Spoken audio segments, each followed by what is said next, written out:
কিছুদিন আগে আমির হামদি এক জায়গায় ওয়াজ করছে, এই পৃথিবীতে একজনই মহিলা যে আল্লাহর সালাম পেয়েছে এবং জান্নাতে অলরেডি ঘর পেয়েছে জীবিত অবস্থায়। অথচ খাদিজা জীবনে একটা ওয়াক্ত নামাজ পড়েনি, এক ওয়াক্ত নামাজ পড়েনি, একটা রোজা রাখেনি, জীবনে একদিনের জন্য পর্দায় থাকেনি। আমির হামদি বলার পরে ফেসবুকে সেই সমালোচনা, যারা জানে না তারা তো সমালোচনা করবে। এখন কতগুলো ফেসবুক মুক্তি হচ্ছে, ধরে কথা ঠিক কিনা। এখন এইটা দেখে গেলে খাদিজার সামনে এরকম ব্যাপীমূলক উচ্চারণ করলো। আসলে মা খাদিজা কখন মারা গেছে আপনার তো জানা লাগবে। আল্লাহ রাসূলকে মেরাজ করেছেন, মেরাজ করার কিছুদিন আগে মা খাদিজা দুনিয়া থেকে বিদায় দিচ্ছে।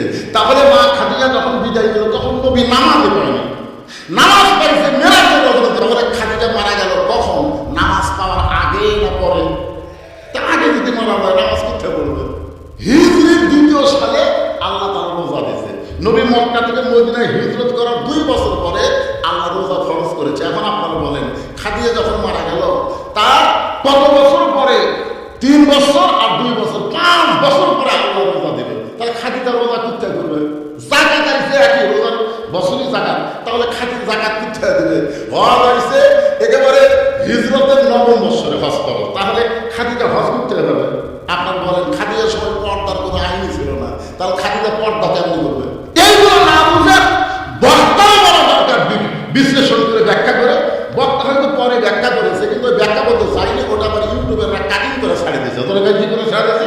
কাটিং করে ছাড়ে দিচ্ছে। আর জনগণ ওরে বাবা রে,